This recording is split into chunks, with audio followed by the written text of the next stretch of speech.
right, Shalom. I want to give all the praise, honor, and glory to Yahweh Bahasham, Yahweh Shai Bahasham Rakah Kodash.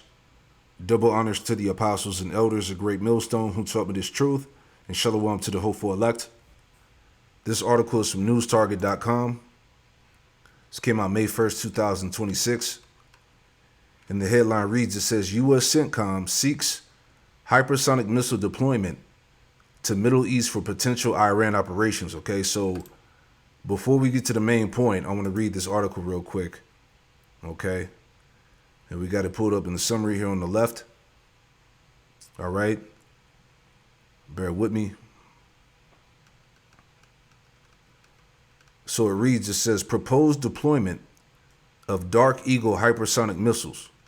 Request.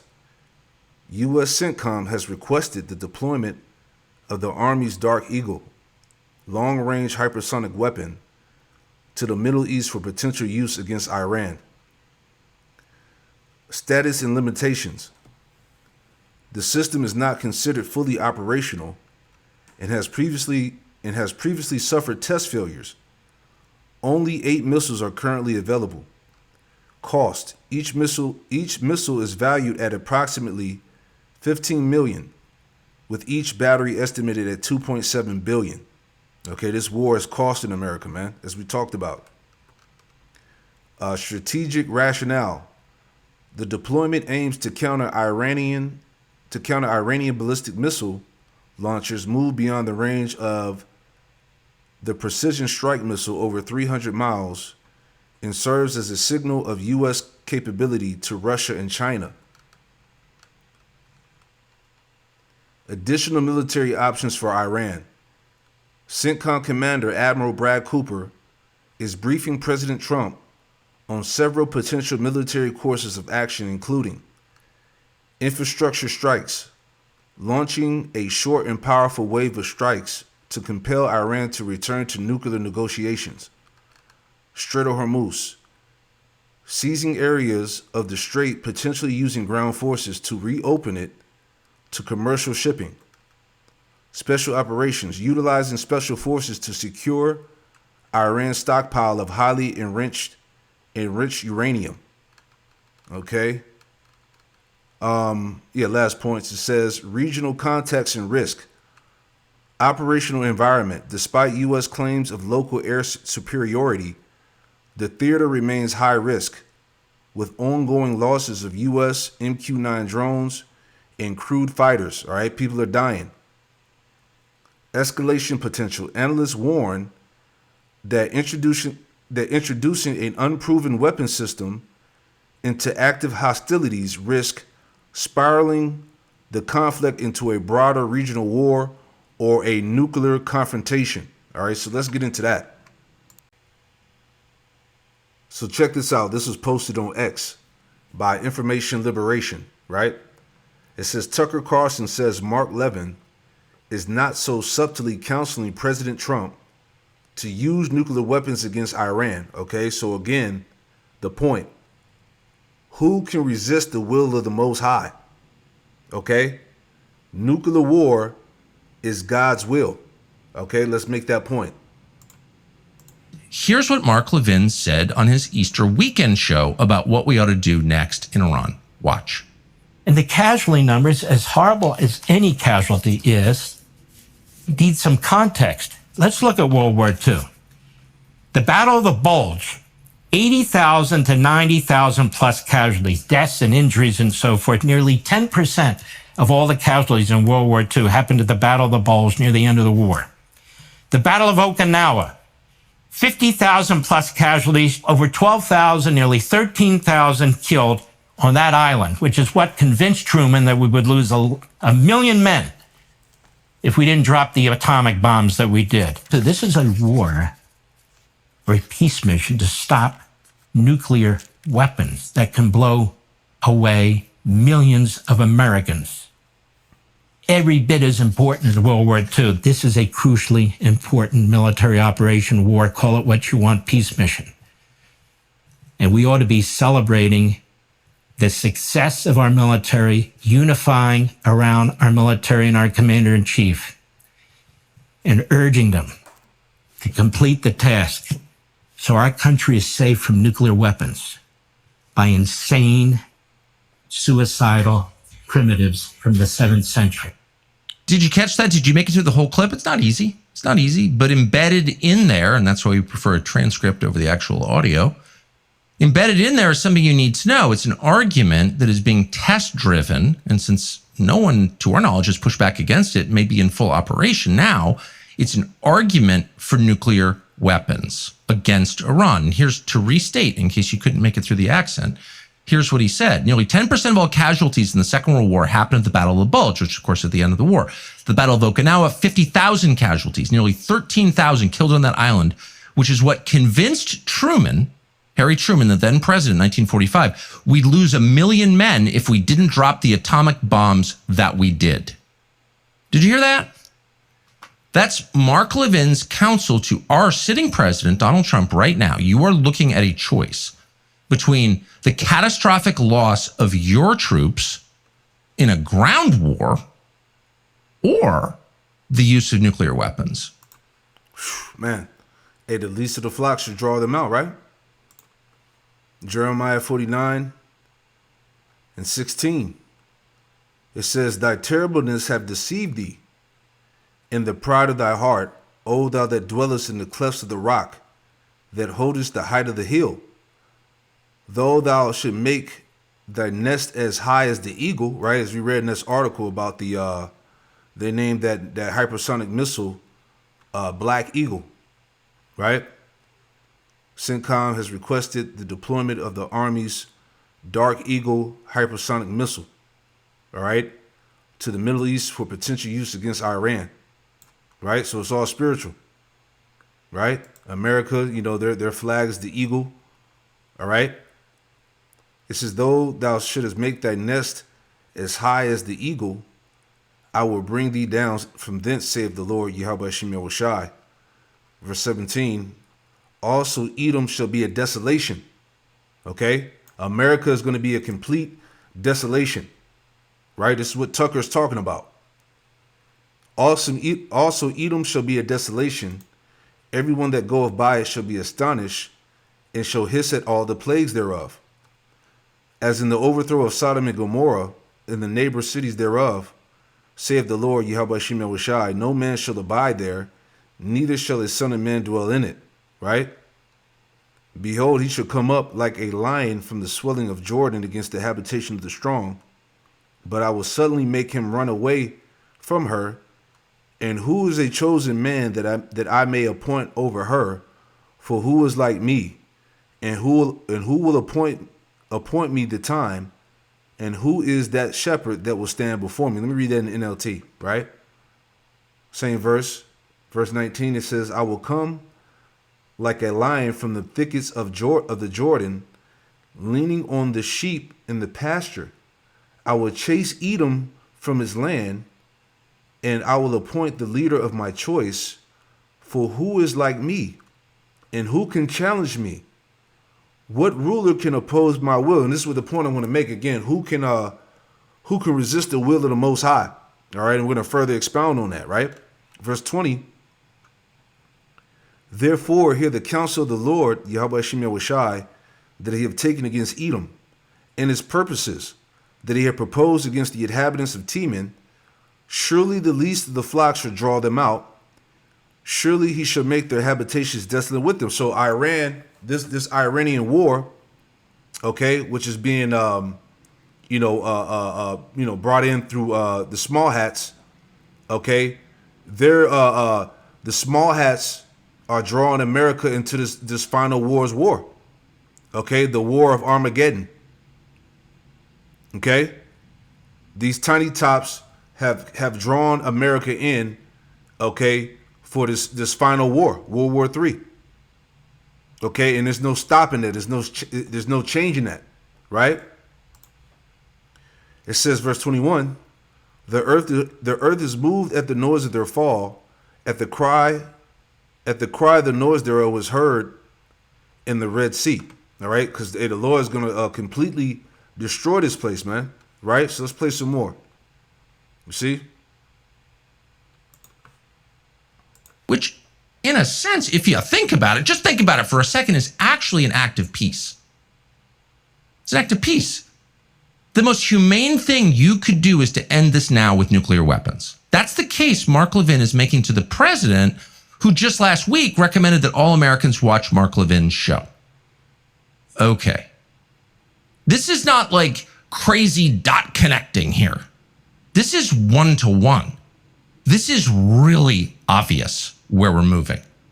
And again, we're moving toward the use of weapons of indiscriminate mass destruction, possibly nuclear weapons. There you go. And what do they say about peace? Right? 1 Thessalonians 5:3. For when they shall say peace and safety, then sudden destruction cometh upon them, as travail upon a woman with child, and they should not escape. NLT, when people are saying everything is peaceful and secure, then disaster will fall on them as suddenly as a pregnant woman's labor pains begin, and there will be no escape. It's going to happen, right? But non-conventional weapons. This is not like crazy dot connecting here. This is one-to-one. This is really obvious where we're moving. And again, we're moving toward the use of weapons of indiscriminate mass destruction, possibly nuclear weapons, but non-conventional weapons. Not bombs dropped from the air or missiles launched from launchers, but the use of weapons that have never been used in war ever. And the argument is the same argument that you heard in 1945, or didn't hear, by the way, if you're an American civilian. No one ever cuts you in on this. Thank heaven for Mark Levin saying it out loud so the rest of us can at least follow along and know what we're in for and implicated in. But the argument that it's actually much more humane to kill tens, hundreds of thousands, millions of civilians than it is to like fight it out with the Marine Corps on the rocky shores of mainland Iran. That's the argument. Yeah. Okay. Nuclear war is God's will. All right. And there's no turning that back. Okay. Isaiah 14:27. For the Lord, Yahweh Shemel Washai of hosts, have proposed, and who shall disannul it? And his hand is stretched out, and who shall turn it back? All right. NLT. The Lord of heaven's armies has spoken. Who can change his plans? When his hand is raised, who can stop them, right? Who can resist his will? Okay, nuclear war, Armageddon, all right, is all part of the Lord's plan. Okay, to end this world. Okay, Romans 9:19. Then will thou say then unto me, why doeth he yet find fault? For who have resisted his will, right? And I just had that in the commentary. I want to read that point. Okay. You know, there's no peace, there's no change in this thing. Like Tucker was saying, we all know the direction where this is headed. Okay? For who can resist his will? The phrase underscores the belief in God's omnipotence and the idea that his purposes cannot be thwarted, right? Can be changed. It echoes themes found in the Old Testament, such as in Isaiah 46:10, where the Most High declares that his counsel shall stand and he will accomplish all his purpose, right? The radical question emphasizes the futility of opposing God's will, highlighting his ultimate authority over creation. This concept is central to understanding the biblical portrayal of God's sovereignty as seen in the lives of biblical figures like Job, who acknowledges God's unchangeable power. Job 42:2. This phrase invites reflection on the relationship between divine sovereignty and human freedom, a complex theological issue that has been debated throughout church history. Yeah, so because what you people don't understand is that you can't change the will of the Most High. Okay, men's goings are of the Lord. How can men truly understand his way?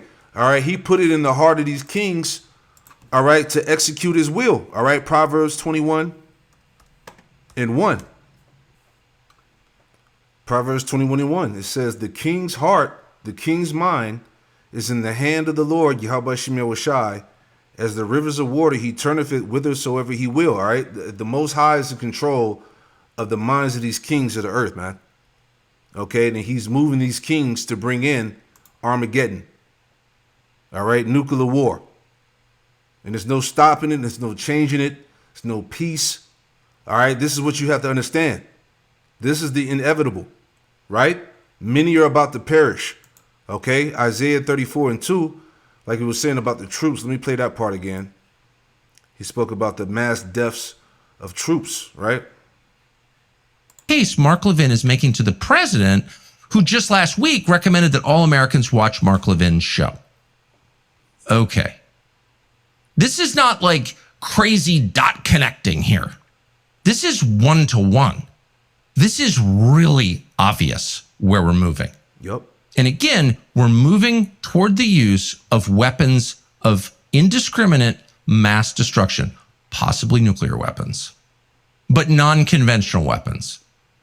Not bombs dropped from the air or missiles launched from launchers, but the use of weapons that have never been used in war ever. And the argument is the same argument that you heard in 1945, or didn't hear, by the way, if you're an American civilian, no one ever cuts you in on this. Thank heaven for Mark Levin saying it out loud so the rest of us can at least follow along and know what we're in for and implicated in. But the argument that it's actually much more humane to kill tens, hundreds of thousands, millions of civilians than it is to like fight it out with the Marine Corps. Yeah, right there. Many are going to perish, right? Isaiah 34:2. For the indignation of the Lord is upon all nations, and his fury is upon all their armies. He have utterly destroyed them. He have delivered them to the slaughter. Okay? Their slain also shall be cast out, and their stink shall come up out of the carcasses, and the mountains shall be melted with their blood. It's going to be a lot of bodies, man. Right? NLT. Their dead will be left unburied, and the stench of rotting bodies will fill the land. The mountains will flow with their blood. See? Verse 4, and all the host of heaven shall be dissolved, and the heavens shall be rolled together as a scroll, and all their hosts shall fall down as the leaf falleth from the vine, and as the falling fig from the tree. All right, those warheads coming down. For my sword shall be bathed in heaven, the ICBMs. Behold, it shall come down upon Idumea. All right, that's Greek for Esau, Edom, and upon the people of my curse to judgment. Right? Verse 6, the sword of the Lord, Yahweh Shem Yahushai, is filled with blood.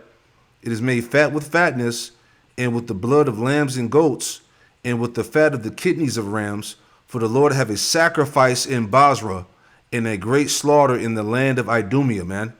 Okay? Which you can tie that to Babylon. Okay? There's going to be a great sacrifice. All right? And you people represent the fat of the lambs and goats, the kidneys of rams. Okay? The people of Babylon are going to partake in that sacrificial fire. Okay? Nuclear destruction, World War III. And the unicorn shall come down with them, and the bullocks with the bulls, and their land shall be soaked with blood, and their dust made fat with fatness. For it is the day of the Lord Yahweh Shem Yahushai's vengeance, and the year of recompenses for the controversy of Zion. You see that? So this is the payback. Okay? Spirit, NLT. Verse 8, for it is the day of Yahweh Shem Yahushai's vengeance, or revenge, the year when Edom will be paid back for all it did to Israel. Man. Ooh, man. This is where we at. That time is closing in. Right? Revelation 18. And yeah, we'll start at 5. And it reads, it says, for her sins have reached unto heaven, and the Most High have remembered her iniquities. Reward her even as she rewarded you, and double unto her double according to her works. In the cup which she have filled to her double. How much she have glorified herself and lived deliciously, so much torment and sorrow give her. For she saith in her heart, I sit as a queen, and am no widow, and shall see no sorrow. Therefore her plague shall come in one day, death and mourning and famine, and she shall be utterly burned with fire. For strong is the Lord power who judgeth her. See that? So this is where this guy, Tucker Carlson, doesn't understand. Okay, this is all prophecy, and it can't be changed. Okay, this is the wrath of the Lord. Nuclear war is going to be the end times, man. Part of the end of this current world, this current age, man. So that's the point, man. Okay, at the door. Shalom.